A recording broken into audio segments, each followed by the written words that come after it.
Kaya guys, pag-uusapan lang natin itong price action dito ni Pi.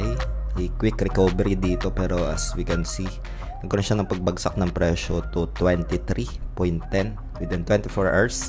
Recover siya around 38.30. Pag-uusapan natin yan dito sa video natin today. Itong price action niya at ilang beses ko na rin ito na short, no? And meron tayong longs pero I got stop out. Last trade natin yung short. Meron pa tayo dito mga negative, positive, other negative, and other positive trades dito guys, no? So pag-uusapan natin yan dito sa video natin today. Pero bago tayo dito magsimula, kung di nyo pa na-like itong video na ito, please like this video first. Subscribe yung YouTube channel natin. Turn all the bell icon para ma-notify kayo dito sa mga updates natin ginagawa sa ating YouTube channel guys, no? So meron din tayong pinaka-update for the BTC. I just give some insights na ito noong nakaraang linggo. Sa end part na lang guys ng video, nire-recommend ko na lang yun sa mga nagtatanong, no? So about the price action ni Bitcoin. So for now, itong si Pi muna. So within 24 hours, nagkaroon niya siya dito ng pag-akyat ng presyo, pero bumagsak muna ito ng 23.10, recovery to 38.30.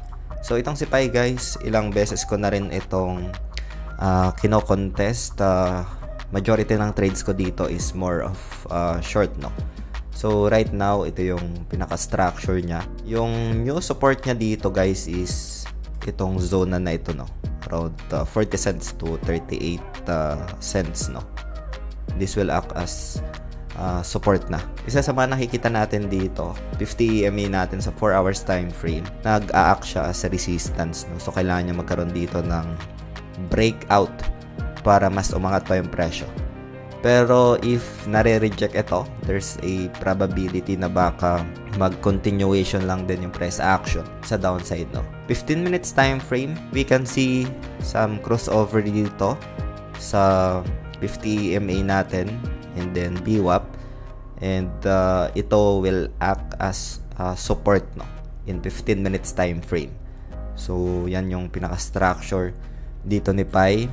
And sa upside scenario siguro natin, again guys, 4 hours time frame, dapat na magkaroon dito ng crossover, no, between 50 EMA and then price action, just like what happened dito.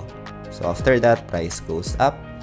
And yan yung isa sa mga tinitingnan natin. But 15 minutes time frame, if maghanap ako dito ng support, I'll wait for a potential retest sa support zone within this area guys, no?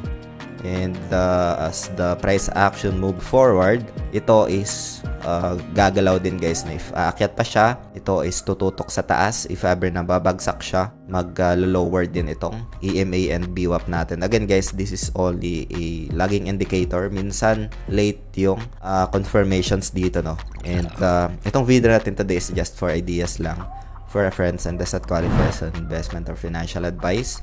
Hope you get some insights dito. Meron tayong mga positions. Ayan. Meron tayong profits. Sa short natin, quick scalp sa long. Another short, 70 USDT. We get stop out sa short natin. Ayan, 97 USDT. Loss natin dyan. We have scalp as well. And last trade natin is short, no? Nakapag-entry tayo 52 cents. Nabenta natin 47 cents, no? So within this area natin na benta, pero nag 40 cents pa ata siya kanina. So yun, isa sa mga tinitingnan din natin na price action itong si Pi. Siya ata yung pinakamataas within 24 hours if I'm not mistaken. Maybe ito pala si Baz, no? Pero yeah, yan yung pinaka-recent update natin kay Pi, EMA, and sa 15 minutes ito yung structure niya. 4 hours time frame, upside scenario natin, kailangan niya magkaroon dito ng crossover. Next resistance niya is yung dating support, which is 77. Kailangan niyang basagin yan para mapuntahan ulit yung next support na magiging resistance, no? Base support natin dito, itong 40 cents na guys, no? If ever man na magkaroon ng pagbagsak ng presyo, if ma-reject ito, punta lang tayo 15 minutes time frame. And ito muna yung tatamaan niya, no? Around 54 cents dito sa price action ni Pi right now. So that's the basic ano lang dito, idea lang for Pi. And sa mga nagtatanong about price action ni BTC for a long-term perspective, meron tayong ginawang hypothesis na long-term trajectory ng price action. Lalagay ko na lang guys dito sa screen. Pwede yung panoorin yan for ideas, and see you sa video na yan guys. So maraming salamat ulit sa panunood. Ingat tayong lahat. Peace out. Bye for now.